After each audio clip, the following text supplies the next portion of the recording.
Hello everyone. In this video, we will be discussing second part of module 3, that is worm gears. So already we completed three major types of the gear designs, that is spur gear, helical gear and bevel gears. So when we discussed these three type of gears, we have learnt many things. That means, for example, if I take a bevel gear, that is a very recently recent gear type what we discussed, where our design of bevel gears was completely based on the materials what we are using, the power conditions, and even uh, along with that the angle of the two shafts which is intersecting with each other. So based on all those things we have designed. So moving to the worm gears, I can say like it's one of the easiest type of gears which is given in our syllabus. Spur gear, helical gear and bevel gears, of course it is having many steps, like we need to find out tangential force, and we need to even find out the dimensions, we need to check the stress point of view, dynamic wear point of view, strength point of view. So all those things we have to discuss. But comparatively in terms of the worm gears, we don't have that complicated portions and all. So here what we have means very simple, because the application is very easy and very simple.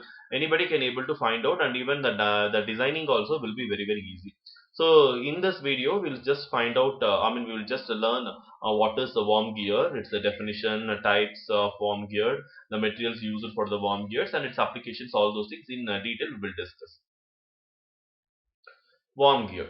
So a worm gear is nothing but as usual a gear arrangement in which a worm, here why we are calling it as a worm means a gear in the form of the screw. So if any gear which is in the form of the screw means we are calling that as worm instead of calling as a gear. An example you can able to see. So it is a basically a gear, but it is not like a other type of gears like in the form of like a wheel. Here it is in the form of the screw. So that is why we are calling as a worm. So when this worm meshes with a worm wheel, we are calling this the worm wheel, which is similar appears to the spur gear. Spur gear we have already discussed.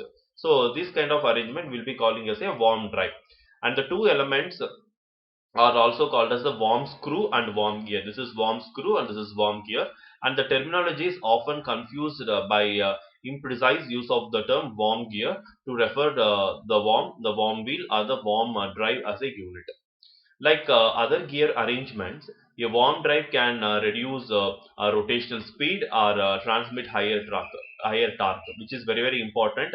Other types means we discuss spur, helical, and bevel gears, where the worm drive can reduce rotational speeds, which is a very important advantage we have to consider for many applications.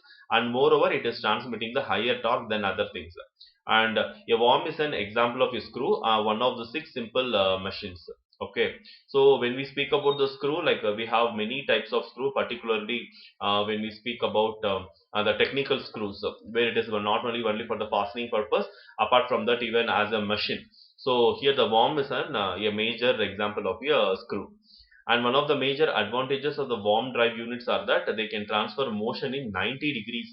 So which is very rare in the previous types of degrees, because the angles should be coplanar and the angles should be parallel. So like no, so many different conditions and the restrictions we had in the previous type, but here easily you can able to transfer what is that the motion in 90 degrees too. And the worm in the worm drive may have a single or multiple starts. So what do you mean by single start and multiple start? It will be very interesting to know that while discussing the design procedure we'll come to know. And each full 360-degree turn of a single start worm advances the wheel by one tooth. And for a multi-start worm, you can able to see here, like in single word I'm telling, all 360 degree, if it is rotating in a single start mean, then we can call it as a single tooth. And multi-start means the gear reduction equals the number of teeth on the wheel divided by the number of starts on the worm. So both the sliding and the rolling actions of the worm and the wheel come into play during the meshing of the gears. The sliding contact dominates at high reduction ratios. Much heat is produced due to friction while sliding, which limits the efficiency of the worm drives to 30 to 90%.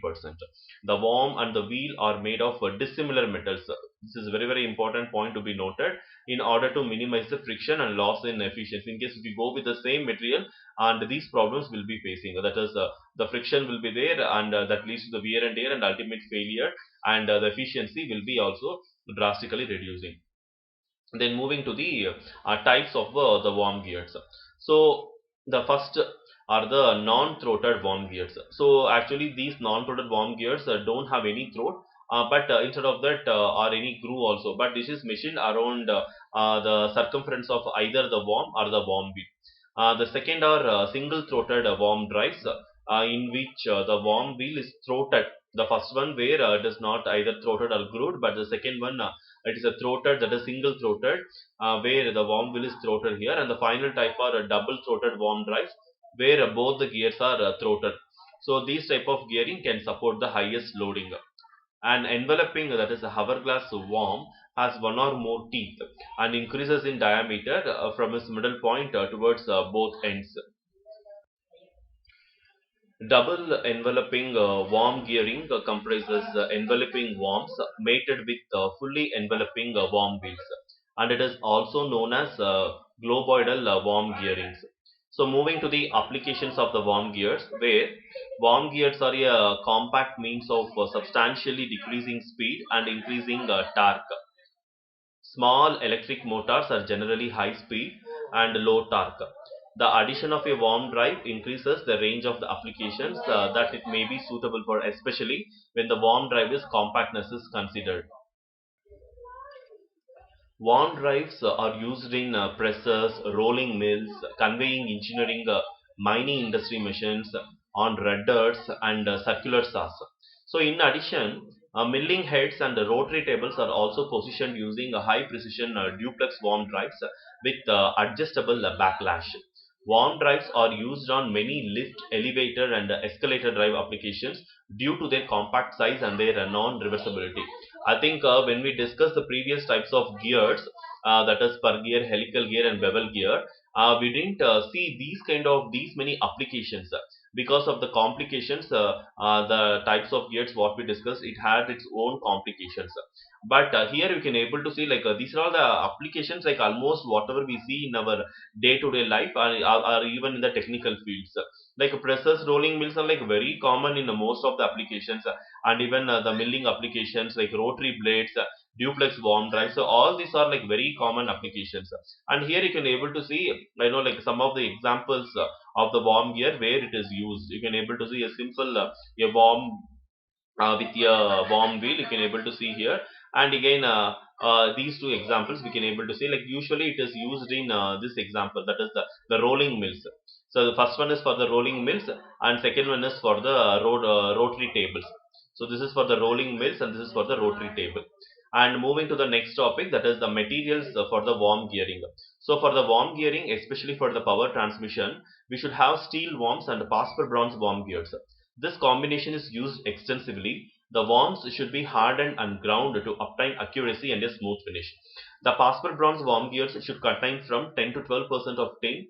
The SAE Pasper gear bronze contains 88 to 90% of the copper, 10 to 12% of tin, 0.5% of lead, 0.5% of zinc, but with a maximum total lead, zinc, and nickel content of 1%. Phosphorus 0.1 to 0.3%, aluminium 0.005%. You can able to see like only to improve the ductility, where negligible amount of aluminium is added.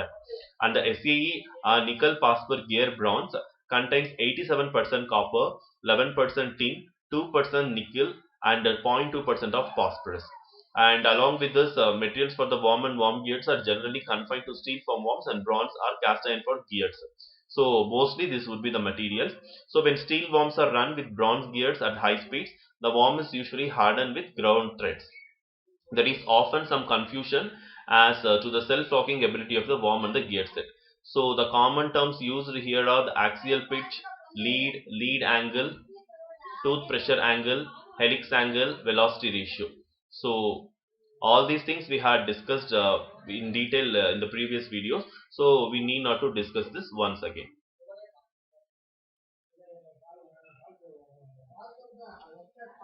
Thank you.